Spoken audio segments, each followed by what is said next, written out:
Hi, my name is Macy Stem, and I am a part of Team Spartan located here in Greensboro, North Carolina. We are a team dedicated to finding the best ways for people to become comfortable in the world around them again.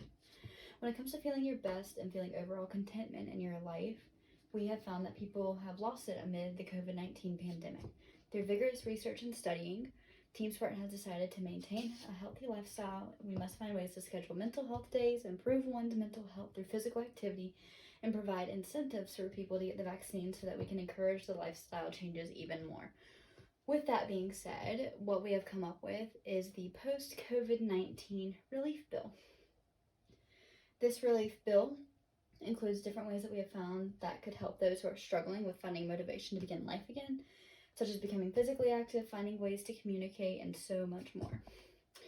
Thanks to the research done via interviews, observations, and research through different resources, thanks to UNC Greensboro's and library resources and JSTOR, along with my counterparts interviewing different people that they know, we have been able to decide and figure out the best way possible to go about this relief bill.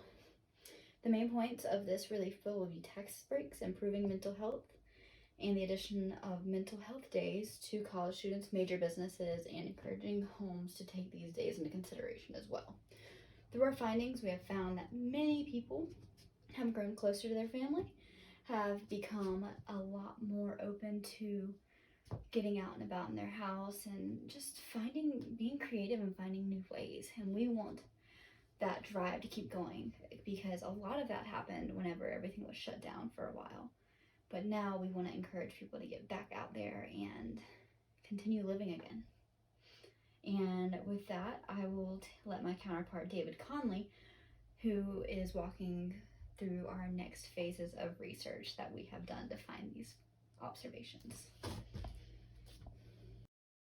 My name is David Conley, and I'm doing secondary research methods. Me and my group conducted some great interviews with some great people during this process, along with using JSTOR, which is a digital library site. Along with that, we were able to use UNCG's online resources, the Jackson Library.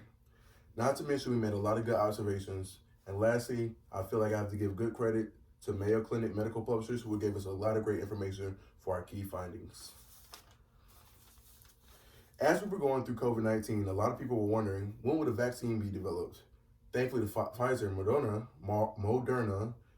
our problems are starting to get solved, because a lot of people, millions of people, are starting to get the vaccine. So a lot of people are getting cured, per se, or just going on a safety precautionary measure so they won't get it. But there are still questions at hand here, like how will it be delivered? How's it being stored? Where can you purchase it from? If you didn't know, you can purchase from your local, if it's a Walgreens, if it's in your area. So just throw that out there. I didn't know this, but some of the vaccines, where they're getting stored in an ultra cold unit or a vaccine refrigerator. Yes, there's a such thing as a vaccine refrigerator, and it's only meant for the vaccine. So that's pretty intriguing to me. Pfizer holds its vaccine to a negative 80 degrees Celsius, between negative 80 and 60 degrees Celsius. That's pretty cold. But Moderna holds it colder, and they hold theirs from negative 25 degrees Celsius to negative 15 degrees Celsius. That's pretty cold. That's really pretty cold.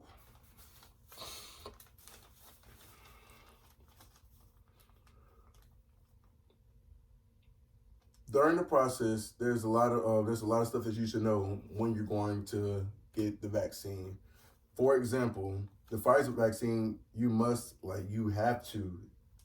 have to throw it away if you keep it out of container longer than 6 hours. It's no good. It's of no use. There's no point in having it. You got to get rid of it. It's got to go. You must be 18 years or older to use the Pfizer vaccine. Well, to take the Pfizer vaccine, if I must say myself. And yeah, you have to get 2 doses, and you have to keep it separated by 21 days. So you get a dose here, wait 21 days, then you get your next dose. And lastly, you must, before you take the Pfizer vaccine, the COVID vaccine, it must be out of the unit 2 hours and 30 minutes precisely before given to an individual. For Moderna, they don't have that many differences as well. So for Moderna, you can have it it requires you to be out of unit for 2 to 3 hours, But they do have a thing, one thing in common with Pfizer, where the dose date. So you can get it once, and then the next 21 days you can get your second dose, which I found pretty neat, like very relatable. You must be 16 years of age to take the Moderna vaccine, which is pretty dope. So a younger age group, a kid in high school who wants to play sports, for example, play football, you can get a vaccine. They're able to get a vaccine, which is pretty dope. In the graph, you will see that West Virginia has the highest number of vaccines in the United States, and Arkansas and California are at the bottom with the least. And mostly they're at the bottom because of regulations and because of pharmacies, stuff like that.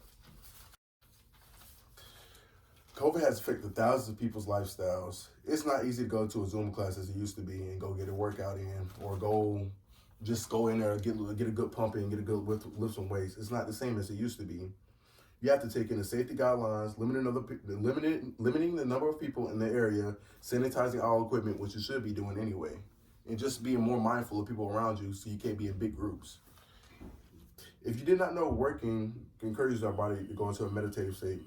A great workout can relieve a lot of tension inside your body.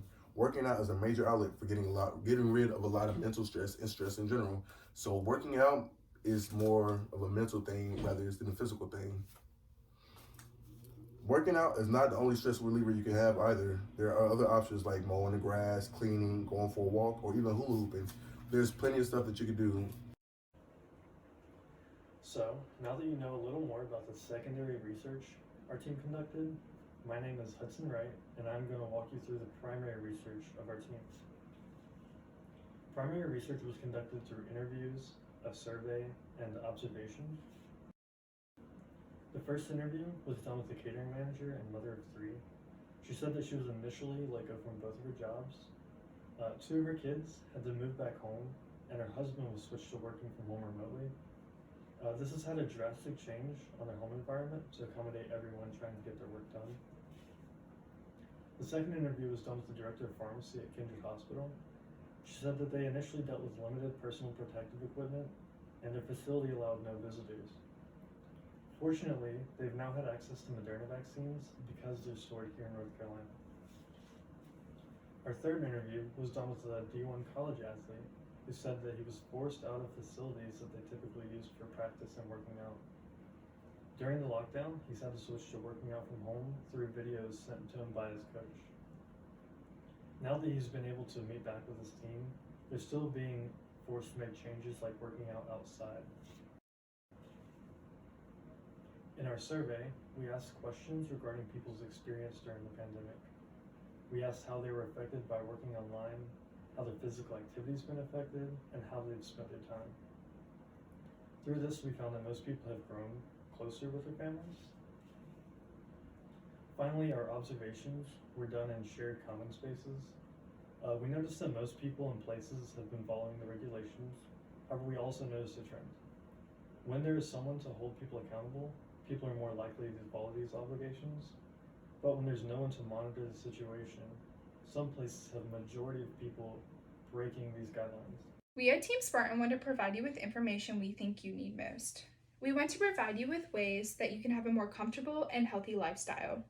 We think our tax break idea and prototype is one unique way to encourage businesses to begin creating more inviting areas.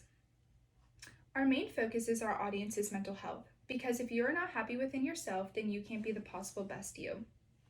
Team Spartan has come together to research how people living amid the COVID-19 pandemic can improve their lifestyles and then maintain their healthy lifestyles. When it comes to feeling your best and feeling overall contentment in your life, we have found that people have lost it amid the COVID-19 pandemic. Through vigorous research and studying, Team Spartan has decided to maintain healthy lifestyles.